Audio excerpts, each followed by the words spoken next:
By September 5th, the original mission of the Red Ball Express is officially completed. Over 89,000 tons of supplies have been delivered to frontline armies, an average of 7,400 tons a day. In 10 short days, this unplanned, improvised organization far surpasses the highest hopes of its planners. It provides the energy for Patton's race across France and enables Allied forces to strike at the Germans while they are still confused and disorganized. By winning the Battle of Supply, it helps win the Battle of France.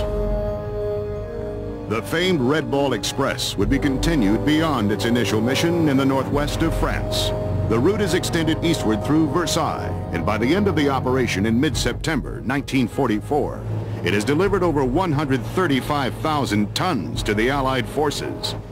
The Red Ball Express turns out to be an enormously successful gamble, and its motto becomes a part of American history: the fastest with the mostest.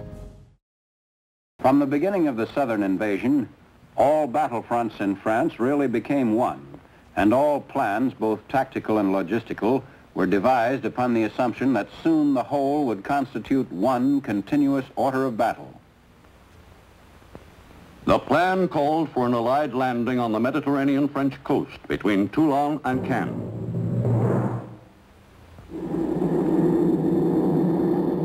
The whole coastal area, extending from the beaches inland for about 150 miles, was thoroughly softened up for the assault troops. For 3.5 months preceding the invasion date, 5,000 Allied planes dropped some 12,500 tons of bombs on southern France.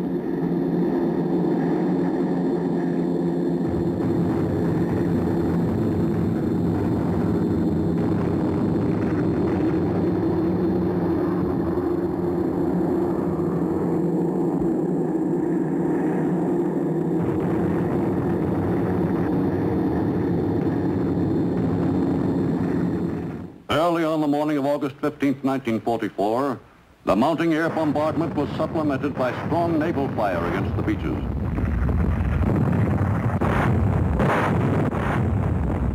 Soon after dawn on the same morning, the invasion troops prepared for the trip to shore. There was as yet no hint of enemy resistance.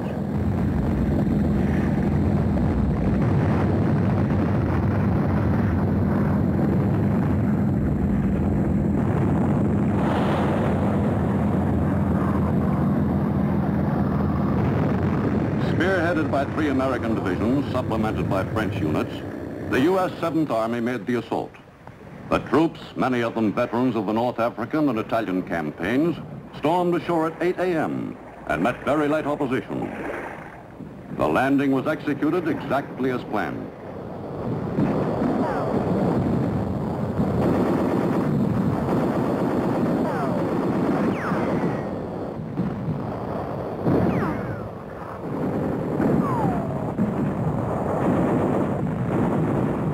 The enemy was caught by surprise. The American and French assault units, once ashore, were opposed by only 2 German divisions spread along the coast and 8 more farther inland. 7th Army troops won a 15-mile-wide beachhead with comparative ease, and the operation was considered an overwhelming success by Allied field commanders. With the beachhead securely ours, the drive inland was begun without delay. The course of the advance was to be up the valley of the Rhone River. The troops started their drive toward the valley against stiffening resistance.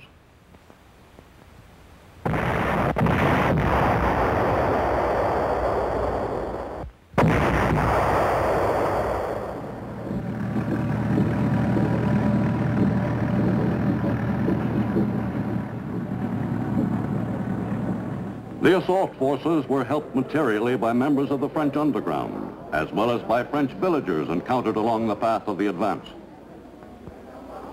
During the first few days of the campaign, the 7th Army and the Maquis captured more than 10,000 Nazi troops.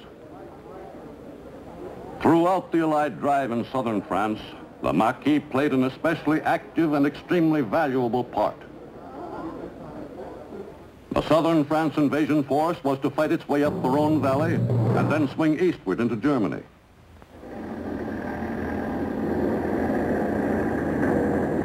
Having overcome the Nazi defenders along the coast, the 7th Army pushed up the valley on the heels of the main body of German forces racing north toward the German frontier.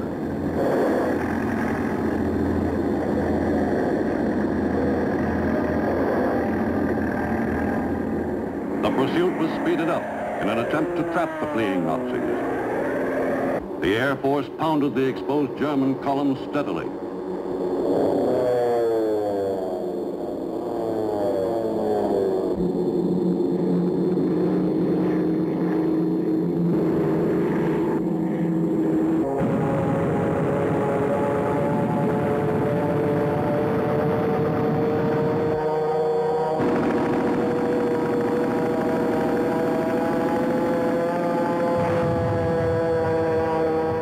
At intervals, the Allied chase was slowed down, as the 7th Army troops were called upon to reduce a pocket of Nazi resistance. The GIs went about the job quickly and efficiently.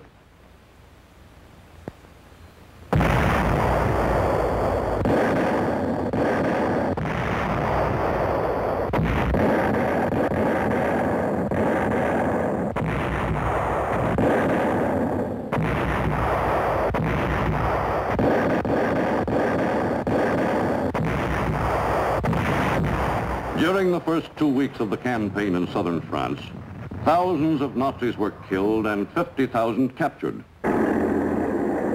After 10 days of fighting, the Allied force reached the Rhone River itself at Montélimar, 100 miles from the landing beaches. Here, a last-ditch Nazi stand was quickly beaten down. The advancing Americans trapped one Nazi panzer division and elements of 2 other German divisions. The Germans lost great quantities of materiel in their unsuccessful defense at Montélimar, and additional thousands of German soldiers were killed or captured in the brief but savage battle.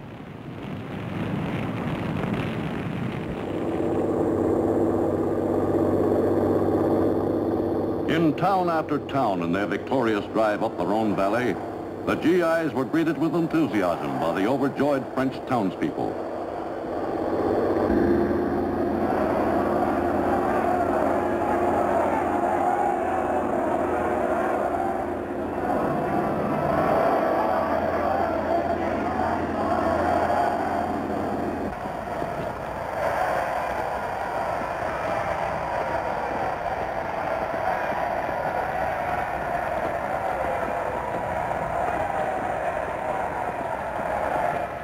On September 11th, junction was made between the southern France assault force and American units which had entered France from the Atlantic coast. In the Dijon area, the U.S. 7th and 3rd Army troops made contact, and western France was sealed off. For the final push to the German frontier, the Allies presented a single powerful battle line. Sparking the drive to the east was Patton's 3rd Army. Patton realized that through speed and determination, each successive advantage is more easily and economically gained than the previous one. Relentless and speedy pursuit is the most profitable action in war. But the Germans did not simply fall back.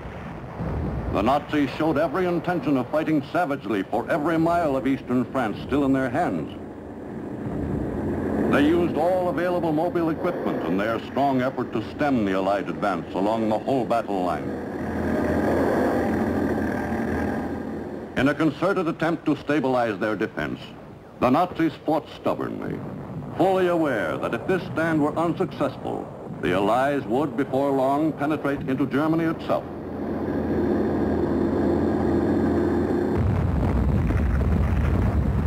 In their determined defense, they used their newest, most improved weapons.